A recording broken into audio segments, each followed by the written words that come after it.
I joined the United States Army in 2003 in May, and I joined shortly after 9/11. The world events that happened, not only in New York, but those in Washington D.C. really hit close to home. I did 2 tours in Iraq, one in 2004 to 2005, and then another in 2006 to 2007. I'm retired U.S. Army. I retired as a Sergeant E5. So I joined the United States Coast Guard in 1991. I was 19 years old. I served 4 years active duty and did another 4 years of inactive reserve after that. I think that when you have a family member or a direct relative that's in the military, and you have these holidays, you realize the actual experiences that they had versus other teenagers are just like, oh, it's Veterans Day, I'm gonna retweet a video supporting the troops or something, whereas our dad is going to be deployed on Veterans Day, serving our country and making sure that we're safe against terrorists right now with the war on terror. And so instead of just seeing a video on Twitter and being like, yeah, support the troops, go America, it's that's what our dad is doing. Our dad is protecting us right now. So Veterans Day to me means honoring those who pretty much gave the ultimate sacrifice, putting their lives on the line to join the military and serve their country. I definitely feel that on holidays like Veterans Day and the 4th of July, we have a greater appreciation for those holidays because we get to see firsthand what they mean, when we go on military bases, just the patriotism and the mood of the bases, you just take it into perspective and you realize it's a huge sacrifice that people are making every day just to go to work.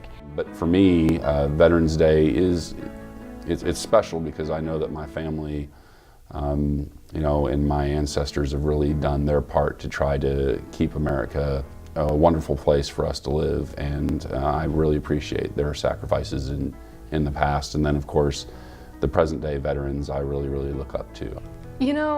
With the lack of patriotism that America has right now, with the election coming up and just the lack of empathy and compassion that people have, I would definitely say that people take for granted the freedoms that we have. I think people are so caught up in just every man for themselves that they forget that as a country we're all fighting for the same common goal, which is democracy.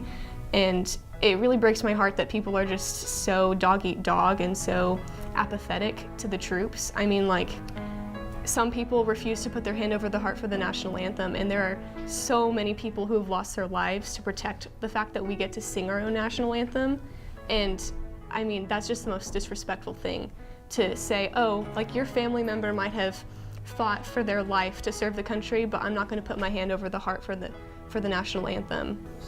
I'd say my most vivid memory from active service would be we had an attack in June of 2004. I was serving my first deployment, and we were at the Diyala Police Headquarters in Bakuba, Iraq, and we had intel that there was going to be an attack, and so I was on guard duty, and an AK-47 was fired at me, and so just having the bullets kind of fly by your shoulders kind of reminded you of your mortality.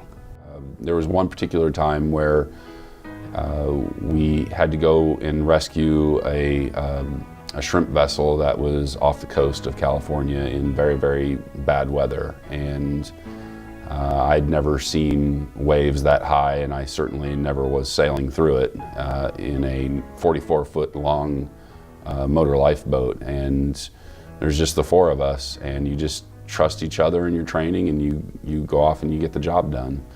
And we took a few waves, they're called breakers, broadside, and we actually dipped our mast into the water.